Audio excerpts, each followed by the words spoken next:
Hello, everyone. I'm Sam Johnson, and today I'm going to share with you the story of my life, a tale full of drama, pain, and an epic comeback. Imagine walking into your home after a long day at work, only to find the wife you love in bed with your own brother. Worse, when you turn to your family for help, they turn their backs, telling you to let it go for the sake of family peace. Sounds like the plot of a Hollywood movie, right? But this isn't fiction. This is my life.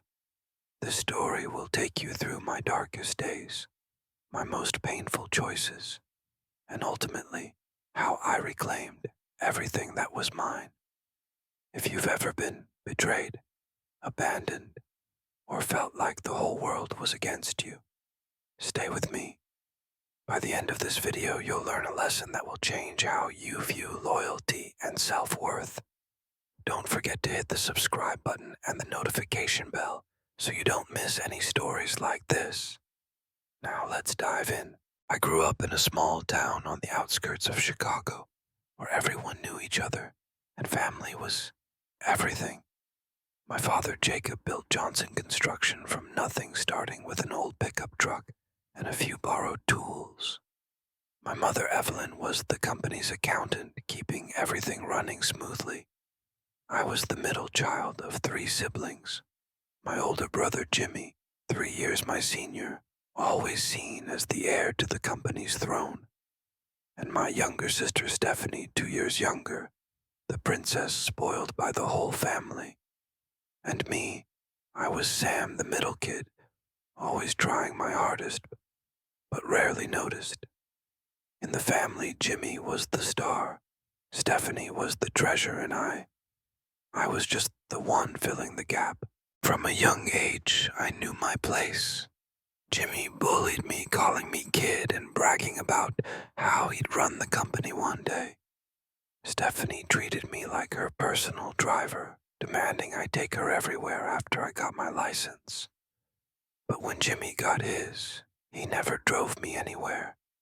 My parents loved me, I don't doubt that, but their love always seemed conditional.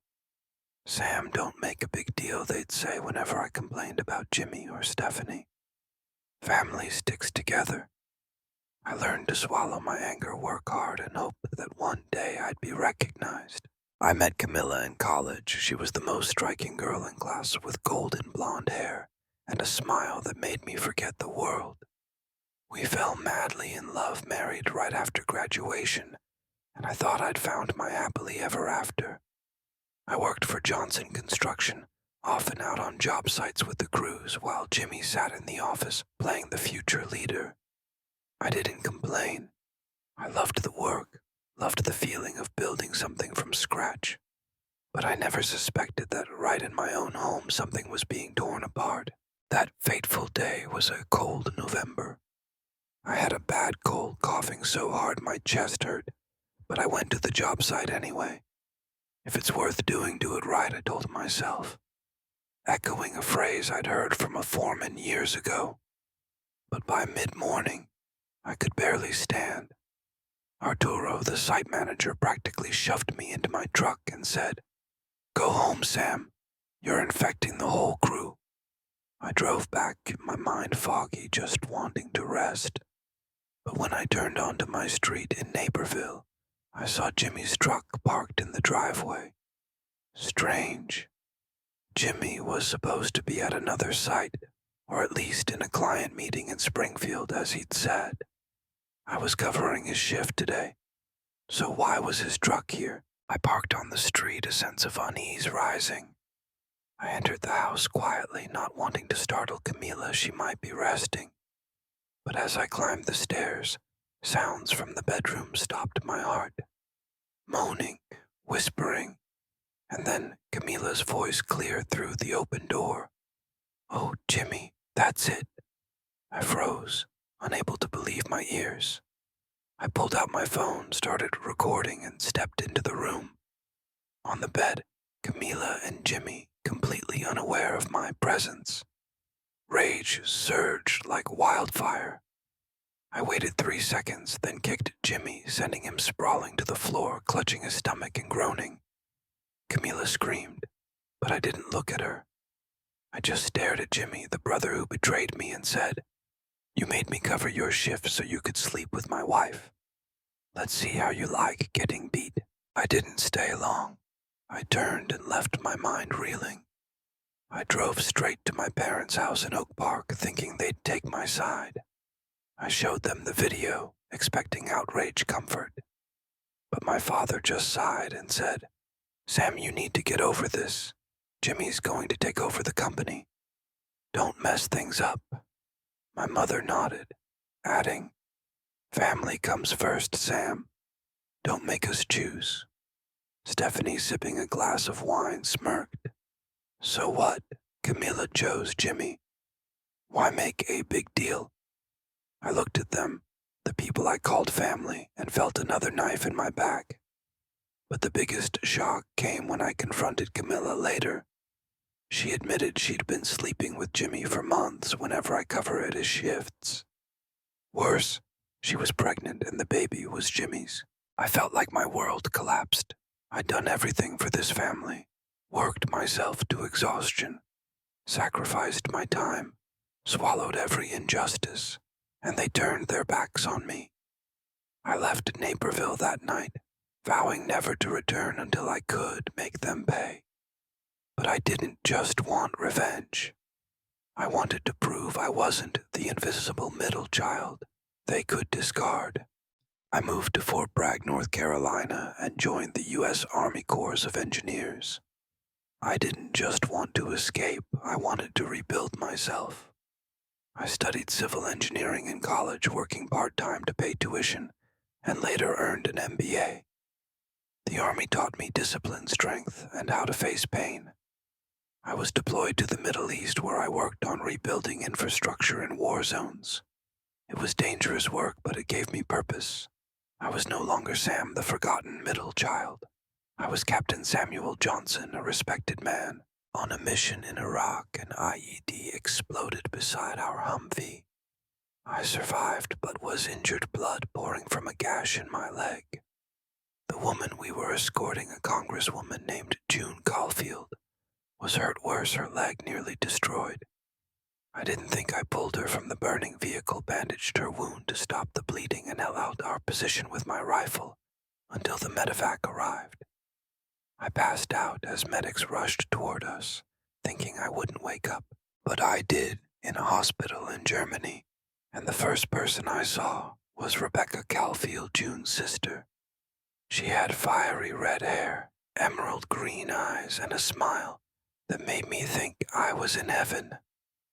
"You're not dead, hero," she said, laughing as I mumbled something about angels. Rebecca was a lawyer, sharp and strong, but oddly warm. She stayed in Germany, splitting her time between me and June, thanking me for saving her sister. We talked for hours, and I told her everything about Camila, Jimmy, my family, and the pain I carried. Rebecca didn't just listen. She saw me, truly saw me, in a way my family never had. When I recovered and returned to the States, Rebecca and I started dating. She wasn't just my partner, she was my ally. With support from her wealthy family, her father was a major investor in Chicago, and her brother a financial genius, we founded SRJ Enterprise, a construction company to rival Johnson Construction. I invested every penny I'd saved from the Army, hired the best people, and started buying shares in my family's company, now a publicly traded entity. My goal wasn't just success. I wanted to destroy the empire that betrayed me. To give you a real-life example of why I couldn't forgive easily in 2022, I read in the New York Times about a man named Michael, an engineer in Ohio, who discovered his wife was cheating with his brother. When he turned to his family, they told him to keep quiet because his brother was the family's financial backbone. Michael left, rebuilt his life, and eventually surpassed his family financially. His story was like a mirror of mine, reminding me that betrayal isn't just a personal wound, it's a call to action. Psychologists call this post-traumatic growth, when you turn pain into motivation. That's exactly what I did. For 10 years, I worked relentlessly. SRJ Enterprise grew, acquiring smaller companies, turning them around, and winning major contracts in Chicago, Atlanta, and Dallas.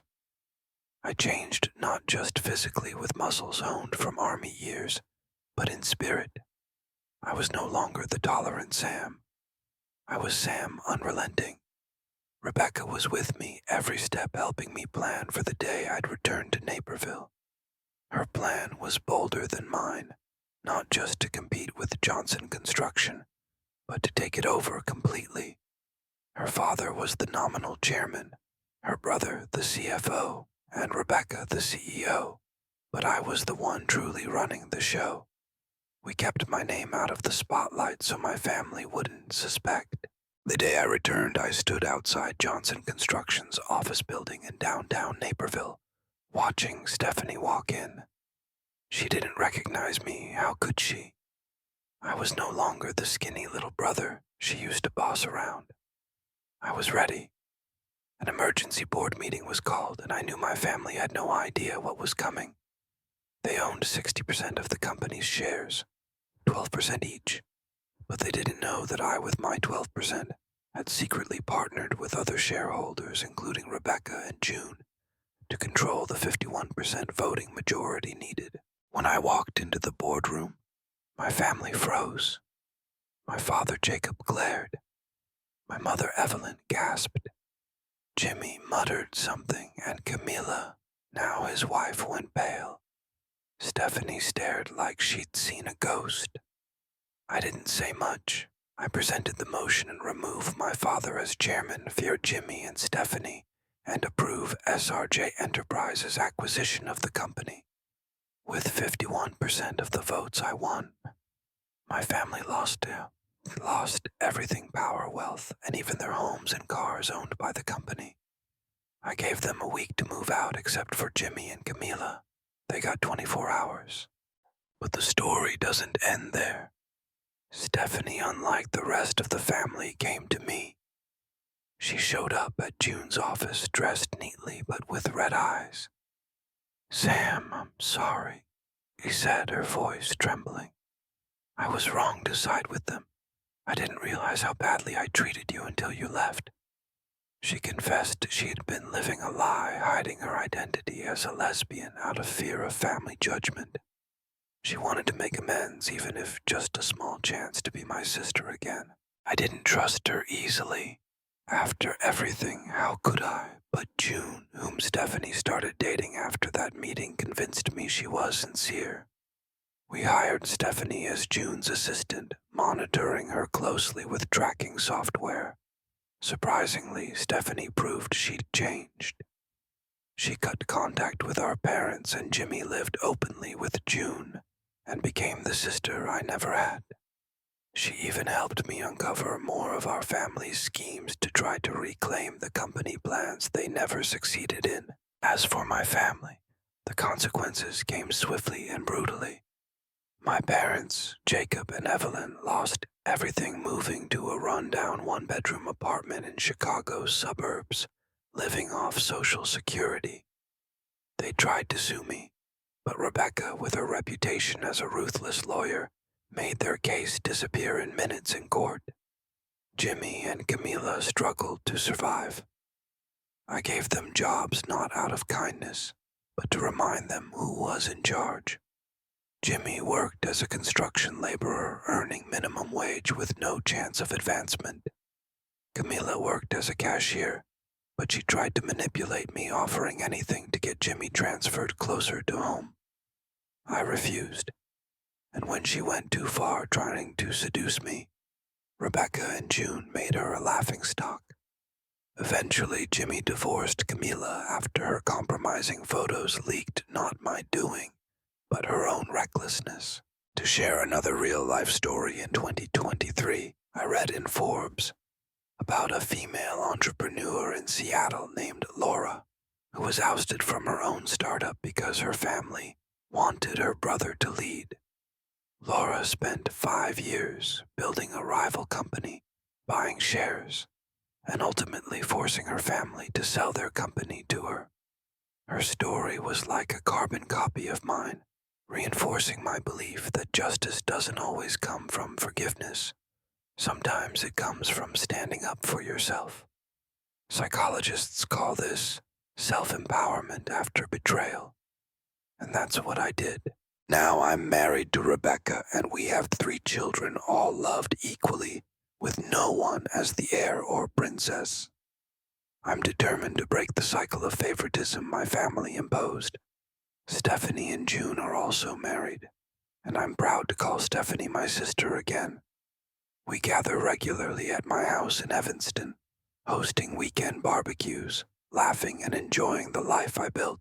But the biggest lesson I want to share: your worth isn't defined by those who betray you, but by how you rise and move forward.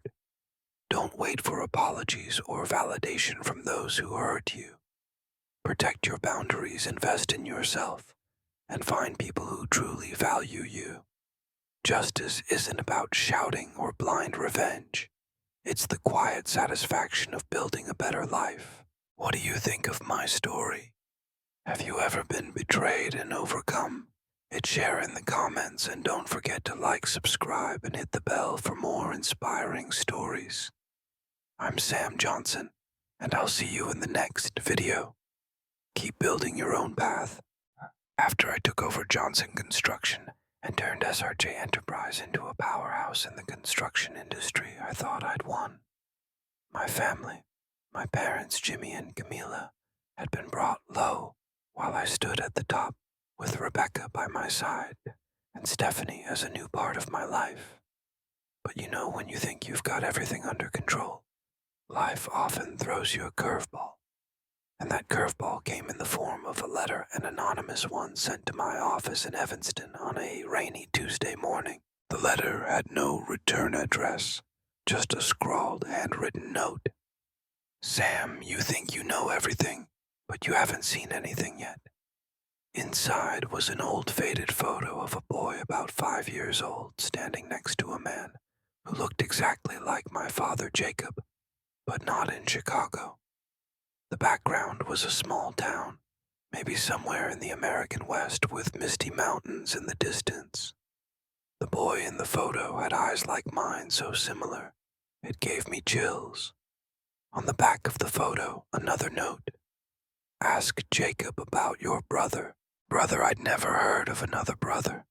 My parents only had 3 children, Jimmy, Mimi, and Stephanie. Or at least, that's what I was raised to believe. But this photo, this letter, made me feel like a family secret was lurking, waiting to destroy everything I'd built. I called Rebecca immediately, and she was at the office in 20 minutes, her sharp eyes scanning the photo. Sam, this could be a hoax, she said, her voice calm but wary. But if it's not, we need to find the truth. And we need to do it before whoever sent this makes their move. I couldn't stop thinking about that photo. That night at our house in Evanston, I lay awake staring at the ceiling, wondering how many more secrets my family had kept from me.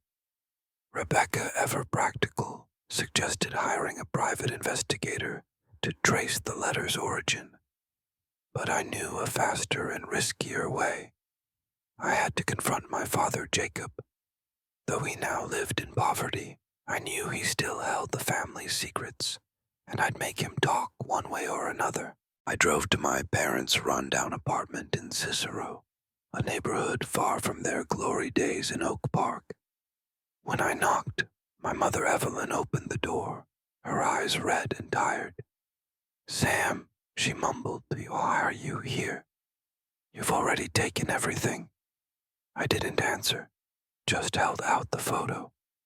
Tell me about this boy, I said, my voice firm. My mother paled, her hands trembling, but she shook her head. There's nothing to say, just an old photo. But I saw the panic in her eyes. She was hiding something. Jacob appeared from the living room, looking older than I remembered, but his eyes still sharp. What do you want now, Sam? He growled. I thrust the photo into his hands. "Who is this boy, and don't lie, because I'll find the truth." Jacob looked at the photo, and for the first time in my life, I saw him falter. He muttered something about the past being dead and tried to shut the door, but I blocked it. "If you don't tell me, I'll dig until I find out, and you know I don't stop."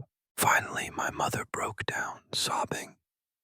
"It's Caleb," she said, her voice choked. "Your brother.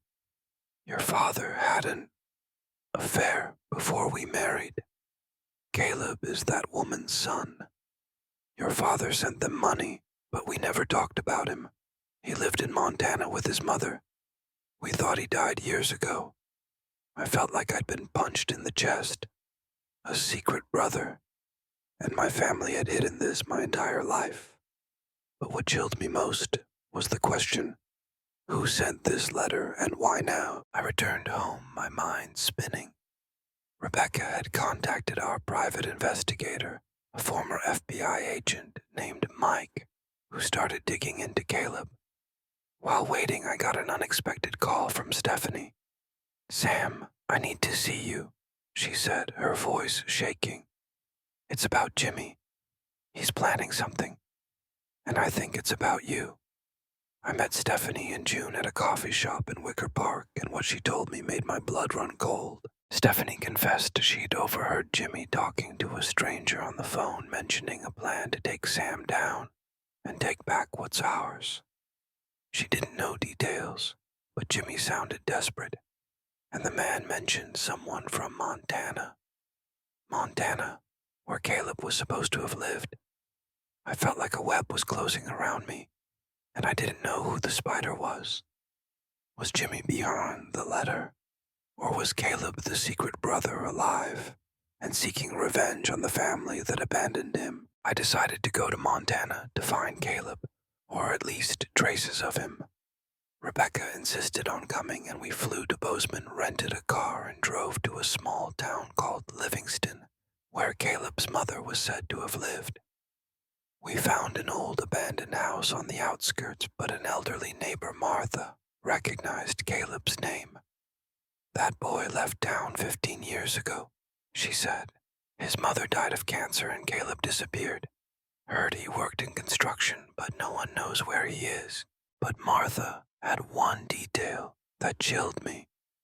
Caleb hated his Chicago family, she said. He used to say his father abandoned them and he'd make them pay. Rebecca and I exchanged looks. Was Caleb the one who sent the letter? And if so, was he working with Jimmy to sabotage me? As we left Livingston, I got a text from Mike, the PI. Found Caleb.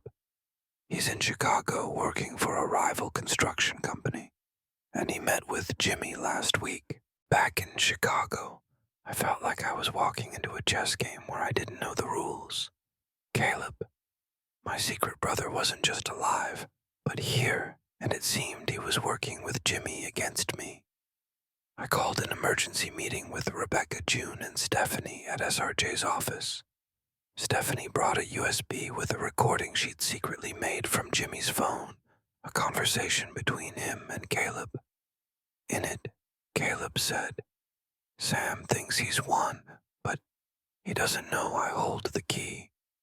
We'll tear his company down, and I'll take back what my father promised my mother." The key, I didn't know what Caleb meant, but I knew I had to act fast. Mike discovered that Caleb was working for a small construction firm called Apex Builders, a rival of SRJ. Moreover, Apex had recently won a major contract. SRJ had also bid on a $200 million downtown Chicago mall project. Had Caleb used information from Jimmy to steal the contract? And did they have bigger plans? I decided to confront Caleb, but not through lawyers or police. I wanted to look him in the eyes to understand why he was targeting me, someone who didn't even know he existed. Rebecca objected, worried it could be a trap, but I couldn't wait. I went to Apex's office in South Loop, and when I walked in, I saw Caleb instantly. He was tall, muscular, with eyes just like mine, but filled with resentment. "Sam Johnson," he said, his voice cold. "You finally found me." Caleb invited me into his office, but the air was tense. He told me a story, and each word cut like a knife. My father Jacob had an affair with Caleb's mother, a waitress in Montana, before marrying my mother. When Caleb's mother got pregnant, Jacob promised to provide, but after Caleb was born, he cut contact, leaving them in poverty. Caleb's mother died when he was 18, and he vowed to make the Johnson family pay. He studied construction, built a career, and when he heard about Johnson Construction's collapse, he saw his chance. "But why target me?" I asked. "I didn't know about you." Caleb smirked. "You were Jacob's golden boy, even if you didn't see it.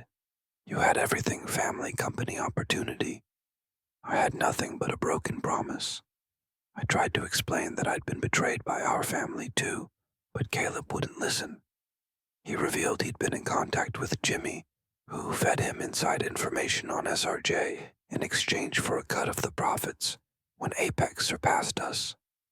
But Caleb had bigger plans. He owned an old document, a contract Jacob signed with his mother, promising her 20% of Johnson Construction. If that document was legit, it could undo my takeover and cost SRJ control. I left Caleb's office, my mind in chaos. If that document was real, it could destroy everything I'd built. But what hurt more was realizing my father had lived a life of lies, and I was a victim of his secrets, just like Caleb. I called Rebecca, and she immediately contacted our legal team to prepare for a fight. But I knew dealing with Caleb wasn't just about the law, it was about family, and I had to handle it my way. While Rebecca and the legal team dug into Caleb's contract, I got another call from Stephanie. "Sam, I just overheard Jimmy talking to Camila," she said, her voice panicked. "They know about Caleb, and they're planning to meet him tonight at a bar in Logan Square. I think they're selling him something, maybe company documents." I felt cornered. Jimmy and Camilla, despite losing everything, were still trying to hurt me, and now they were pulling Caleb into their dirty game. I decided to go to the bar, not to confront them, but to watch. I needed to know what they were plotting. At the bar, I sat in a dark corner, a baseball cap hiding my face. Jimmy, Camila, and Caleb were at a table near the window talking intensely. I couldn't hear clearly, but I saw Camila hand Caleb a thick envelope. Caleb opened it, scanned a few papers, and nodded. When they left, I followed discreetly, my heart pounding. They stopped in a parking lot, and I saw Caleb hand Jimmy a stack of cash. Clearly, this wasn't just a meeting, it was a transaction. I snapped photos from a distance, sent them to Rebecca, and called Mike, the PI, to track Caleb. The next morning, Mike confirmed the envelope contained SRJ's internal documents, financial reports, client lists, and bidding plans that Jimmy had stolen from the company's computers before being fired. Camilla, as a cashier, had accessed the system to grab more data. They sold it to Caleb, who planned to use it to weaken SRJ in the contract war. But Caleb's document, the contract with his mother, was real, and Rebecca found it had never been legally voided. If Caleb took it to court, he could claim 20% of the shares, costing me control of SRJ. I felt like I was standing on a cliff. Everything I'd built, my company, my new family, my future with Rebecca, could crumble because of my father's secrets and Jimmy's betrayal. But I wasn't the Sam from 10 years ago who'd run or give up. I called a meeting with Rebecca, June, Stephanie, and the legal team at the office. We planned a counterattack: first, neutralize Caleb's document by proving it didn't apply to the current company, as Johnson Construction had merged into SRJ. Second, we'd sue Jimmy and Camila for intellectual property theft, using evidence from the photos and Mike's report. And finally, I'd face Caleb not as an enemy, but as a brother, I reached out to Caleb, inviting him to a restaurant in Gold Coast, a neutral place. When he arrived, I didn't beat around the bush. "Caleb, I don't blame you for what you feel," I said. "Dad wronged you, but I'm not Dad. I'm a victim of his too. We can fight, destroy each other, or find a way to move forward together." I made an unexpected offer, a position at SRJ, not as a leader, but a key role in major projects. I also promised to investigate his mother's story and ensure her legacy was honored. Caleb looked at me, his eyes wavering between suspicion and longing. "Why should I trust you?" he asked. I answered, "Because I know what it's like to be abandoned by family. I don't want you to go through that alone." After an hour of talking, Caleb agreed to consider it, but he kept the document as leverage. I knew I was taking a risk, but I felt it was the only way to break the family's cycle of hatred. Meanwhile, Rebecca and the legal team moved fast. They filed a lawsuit against Jimmy and Camila, and within a week both were arrested for stealing corporate data. Jimmy, already living in poverty, now faced prison time. Camila, evicted from her apartment and losing custody of her child, vanished from Chicago, leaving a desperate message begging my forgiveness. I didn't respond. They'd chosen their path and I had no room for pity. But the biggest twist came from Stephanie. One evening she came to my house with a box of old documents she'd found in our parents' storage. Inside was my mother's diary revealing she knew about Caleb before marrying Jacob and had forced him to cut contact with Caleb's mother to protect the family's reputation. The diary also showed Evelyn had tried to meet Caleb when he was young, but his mother chased her away. This was the final piece I needed to understand why Caleb hated our family so much. I shared the diary with Caleb, and for the first time I saw him cry. "I always thought my mom was abandoned because she wasn't good enough," he said. "But she fought for me." I put a hand on his shoulder. "She was an amazing mother, Caleb, and you don't have to fight alone anymore." After that talk, Caleb agreed to join SRJ, and we started working together, slowly building a brotherly bond we'd never had. But the drama didn't stop. Months later, as SRJ prepared to break ground on the mall project, a small explosion occurred at the site, luckily with no injuries. Police ruled it sabotage, and the trail led to a former Johnson construction employee who'd worked under Jimmy. I confronted Jimmy in jail, and he admitted he'd hired the man to get revenge, hoping to delay SRJ's progress. "You took everything from me, Sam," he yelled. I looked at him, no longer angry, just pitying. "No, Jimmy," I said. "You destroyed yourself." The explosion triggered an investigation into SRJ, but Rebecca, with her legal brilliance, quickly proved our innocence. The project continued, and SRJ became a top name in Chicago's construction industry. Caleb proved himself a talent, leading a construction team and earning everyone's respect. Stephanie and June moved into a cozy apartment in Lincoln Park, and we became a family, not the one I was born into, but the one I chose.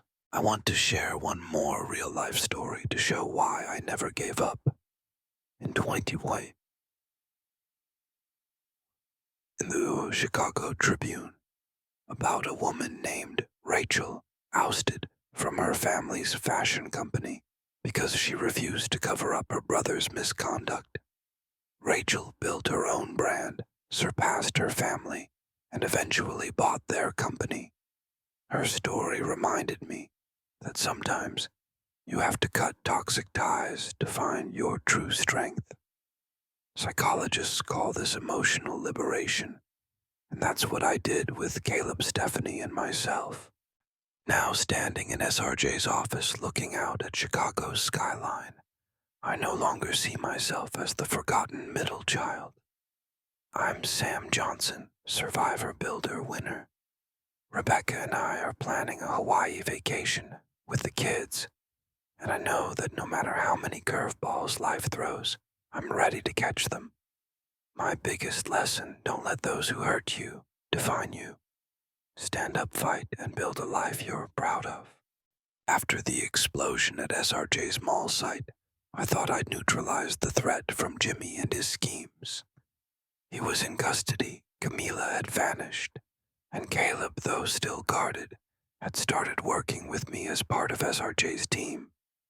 But you know, when you're busy putting out one fire, you often don't notice another smoldering under your feet.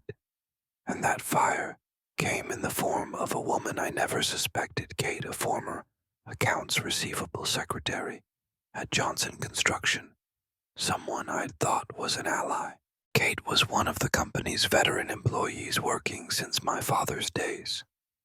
She was always friendly, sharing stories about the company's early days and coffee during late work nights.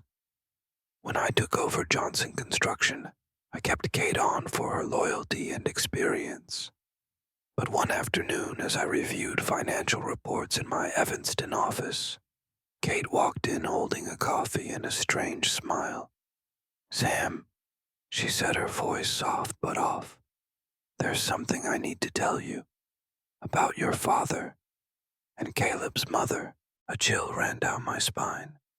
Kate closed the office door and sat down, her eyes sharper than I'd ever seen. She revealed that years ago she wasn't just my father's secretary, she was his lover, a secret affair that lasted through the time Caleb's mother was pregnant. Jacob didn't just abandon Caleb's mother, Kate said, her voice trembling with anger. He abandoned me too. And I had a child with him, Sam, a child he never acknowledged. I sat stunned, my mind reeling. One secret brother was enough, now another. Kate disclosed that her son Ethan, now 30, lived in Milwaukee and worked in real estate. She said Ethan knew about me, Caleb, and Johnson Construction's collapse. Ethan's not like Caleb, Kate warned. He doesn't want reconciliation. He wants to destroy everything you and Jacob built. And he's closer than you think. I didn't want to believe Kate, but her eyes weren't those of a liar. She handed me a photo of Ethan, a tall man with brown hair, and my father's eyes. In the photo, Ethan stood in front of a modern building in Milwaukee, holding construction plans. Kate said Ethan had contacted her months ago, asking about SRJ and my plans. She refused to help him, but she feared Ethan had found another ally, none other than Jimmy, still scheming from prison. I left the office, my thoughts tangled. I called Rebecca, and we met at a quiet bar in River North to strategize. Rebecca, with her usual sharpness, immediately contacted Mike, our PI, to investigate Ethan. Meanwhile, I decided to check SRJ's records for signs of tampering. That's when I found a disturbing detail. One of our new suppliers, a Milwaukee-based materials company, was linked to a real estate firm owned by Ethan. The contract with this supplier was signed right after the site explosion. Coincidence? I didn't think so. I called Stephanie in June to our house to share the news. Stephanie paled when she heard about Ethan. "Sam, I'm sorry," she said, her voice shaking. "I didn't know about this, but I once heard Mom mention another mistake of Dad's, besides Caleb's mother. I think she knew about Ethan, but she never said it clearly. June, ever practical, suggested we set a trap for Ethan. If he's working with Jimmy, she said we can lure him out by leaking fake information. We devised a plan. I'd contact the Milwaukee supplier, pretending to negotiate a larger contract, and invite their representative, hopefully Ethan, to Chicago. Meanwhile, Mike dug deeper into Ethan and found he wasn't just a real estate developer. Ethan had a shady past. He'd been investigated for financial fraud in Wisconsin, but escaped conviction thanks to a slick lawyer. More troubling, Ethan was connected to a group of shadowy investors who'd recently tried to buy SRJ shares through anonymous deals. Was Ethan attempting a hostile takeover like I'd done with Johnson Construction? The meeting with the supplier was set at a luxury hotel on Magnificent Mile. I went alone, but Rebecca and Mike were nearby, ready to record everything. When I entered the meeting room, I saw Ethan. Instantly, he looked more like my father than Caleb, with a confident stance and a cold smile. "Sam Johnson," he said, shaking my hand. "I've been waiting for this day." I stayed calm, pretending I didn't know who he was, and started discussing the contract. But Ethan didn't play along. "You know who I am, don't you?" he said, his smile fading. "I'm Jacob's son like you. But unlike you, I didn't grow up in a big house or work for the family company. I had to claw my way up, and now I'm here to take what's mine." I kept my voice steady. "What do you want, Ethan?" He laughed, pulling a stack of documents from his briefcase. "This is the contract your father signed with my mother, promising her 15% of Johnson Construction. It's still valid, and I plan to use it to sue SRJ. But I could stop if you give me 50% of SRJ's shares right now." I was stunned by his audacity. "And if I refuse?" I asked. Ethan shrugged. "Then I'll destroy your company brick by brick. And I have Jimmy behind me ready to feed me everything I need." I realized Ethan wasn't just dangerous. He was obsessed, but I also saw a weakness: his overconfidence. I pretended to consider his offer, saying I needed time to discuss with my team. Ethan agreed, but as he left, Mike had recorded the entire conversation, including Ethan's admission of working with Jimmy. Rebecca sent the recording to the police, and within 24 hours, Ethan was arrested for attempted extortion. But I knew the story wasn't over. Ethan's document, like Caleb's, was real, and it could cause major trouble if mishandled. While Ethan was in custody, I got a call from an unknown number. The voice on the other end was Camila's, she who'd vanished after her divorce from Jimmy. "Sam," she whispered, panicked. "I know about Ethan. I have something you need, the original document he plans to use against you. I took it from Jimmy's house before he was arrested. I didn't trust Camila, but I had no choice. I agreed to meet her at a deserted West Side parking lot at night. When I arrived, Camila stood there, looking more haggard than I remembered, her hair messy and coat torn. She handed me an envelope, but before I could open it, a black SUV sped toward us, headlights blinding. 2 men jumped out, one holding a gun. "Hand over the envelope," he shouted. Camila screamed. "Sam, run," but I didn't. I shoved Camila behind me and tackled the gunman using combat skills I'd learned in the army. We grappled and I managed to disarm him, but the second guy punched me in the face, knocking me down. Just then, sirens blared. Mike and the police had tracked me thanks to a GPS Rebecca insisted I carry. The 2 men were arrested, and they turned out to be hired by another real estate investor, backing Ethan to topple SRJ. Camila, trembling, confessed she'd worked for Ethan to pay off gambling debts, but changed her mind when she learned he planned to destroy me.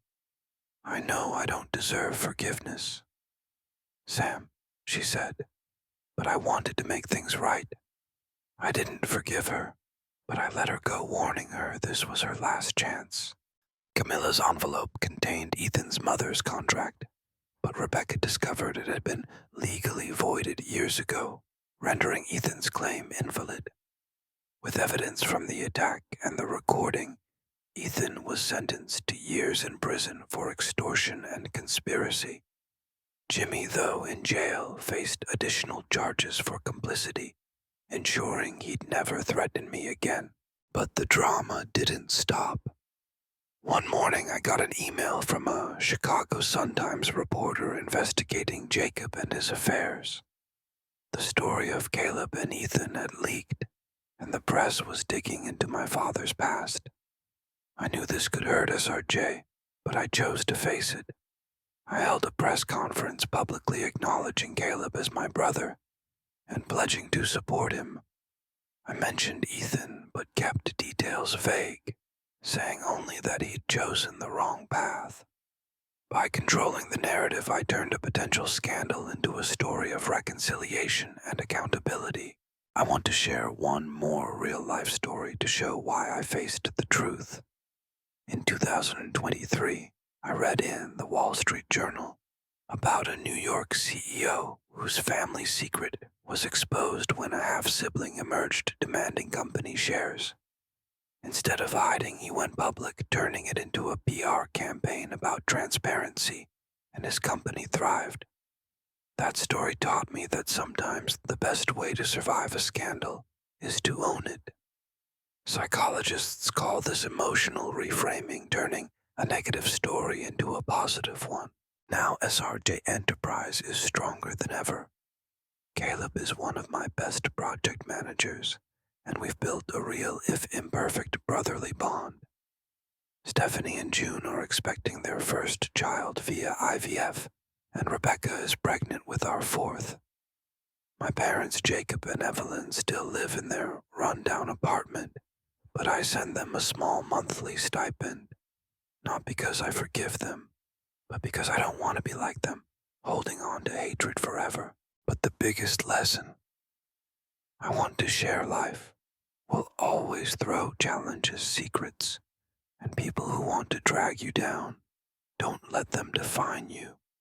Stand up, face them, and turn them into fuel to go further. You're the author of your story. Make sure it's one worth telling. What do you think of these new twists?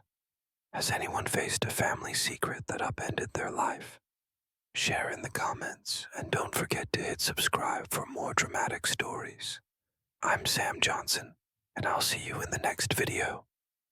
Keep fighting for your story. After neutralizing Ethan's threat and stopping the press scandal, I thought I could finally breathe.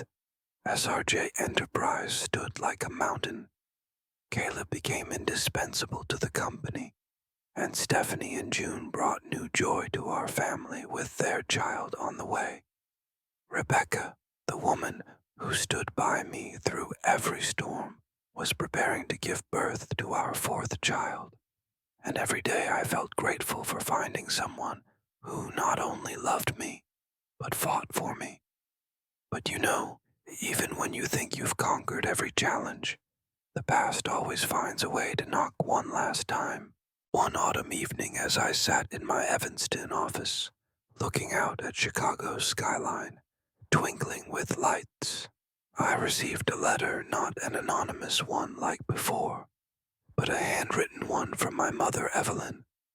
It was sent from her run-down apartment in Cicero, and her trembling handwriting made me hesitate before opening.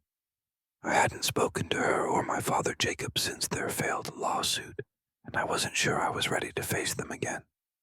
But a part of me, the part that still longed for a real family, made me open it. Sam, she wrote, I know you don't want to hear from me, and I don't blame you. What we did to you is unforgivable. I was wrong to choose Jimmy over you, wrong to hide Caleb and Ethan, and wrong to let pride destroy our family. Your father and I are living our final days, and we just want to say we're sorry. We don't expect forgiveness, but we want you to know we regret it. If you're willing, I'd like to see you one last time just to say goodbye. The letter shook me. For years, I'd built a wall around my heart, keeping my family's betrayal from touching me again. But reading those words, I felt a strange sensation. Not forgiveness, but release. I no longer needed their validation to feel my worth. I'd found my real family: Rebecca, Caleb, Stephanie, June, and my children. But I also realized that to truly move forward, I needed to face the past one last time. I decided to see my mother, but not alone. I brought Caleb because he deserved to hear that apology too. When we stepped into their tiny apartment, I barely recognized my parents. Jacob, once a powerful man, was now frail and tired, sitting in a worn armchair. Evelyn, with white hair, stood, tears streaming down her cheek. Sam, Caleb, she said, her voice breaking. We hurt you. We don't deserve to be your parents. Caleb, once full of resentment, stood silent, but I saw his shoulders tremble. I spoke first, my voice calm but firm. Mom, Dad, what you did can't be undone. But I'm not here to punish. I'm here to say I've moved on. I have a family, a life, and I don't need your approval anymore. I hope you find some peace, but this is the last time we'll meet. Caleb nodded, adding, I forgive you, but I won't forget. We left the apartment, and as we stepped outside, I felt a weight lift. I didn't forgive my parents in the conventional sense, but I forgave myself for craving their love, for letting pain define me too long. On the drive back, Caleb put a hand on my shoulder and said, Thanks, Sam. You gave me a family. That was the moment I knew, no matter how painful the past, I'd found the true meaning of family. But the story doesn't end with a goodbye. Weeks later, I heard Jimmy, after his release from prison, had moved to a small town in Indiana, working in a factory. He sent me a message through a mutual friend, saying he no longer hated me and just wanted a quiet life. I didn't reply, but I hope he finds it. Camilla Rumor has it moved to California working as a waitress, trying to rebuild. I don't think of her much, she's part of the past, and I've left the past behind. SRJ Enterprise continues to grow, securing major contracts in New York, Los Angeles, and even Dubai. Caleb leads international projects and is writing a book about his journey from an abandoned boy in Montana to a respected director. Stephanie and June welcomed their daughter Lily, and I'm a proud uncle, always carrying candy in my pocket when I visit. Rebecca gave birth to a boy, Michael, and our Evanston home is always filled with laughter, weekend barbecues, and unconditional love. To wrap up, I want to share one final real-life story because it mirrors my journey perfectly. In 2024, I read in Forbes about a man named David in Atlanta, ousted from his family's startup because they thought he wasn't ambitious enough. David spent 10 years building a tech empire surpassing his family, but instead of revenge, he invited them to a reunion and said, I don't need you to succeed, but I choose to forgive to be free. David's story reminded me that justice isn't about making others suffer. It's living a life that makes them wish they'd treated you better. Psychologists call this liberation through selective forgiveness. You don't forgive because they deserve it, but because you deserve freedom. That's what I did. I didn't forgive my parents, Jimmy or Camila, for them, but for me to live a life unbound by hatred. I turned pain into motivation, betrayal into strength, and secrets into opportunities to build a better family. Now, as I stand here watching my kids play in the backyard, Rebecca smiling beside me, and Caleb and Stephanie chatting about weekend plans, I know I've won not because I defeated my old family, but because I created a new one. My biggest lesson for you, don't let those who hurt you define your worth. Stand up, build your own path, and choose people who truly love you. Life is a story and you hold the pen, write an ending you're proud of. Thanks for sticking with me through this journey. What do you think of my story? Has anyone found the strength to overcome betrayal and build a new life? Share in the comments and don't forget to like, subscribe, and hit the bell for more inspiring stories. I'm Sam Johnson, and I'll see you in the next video. Keep writing your own story and never let anyone take your pen.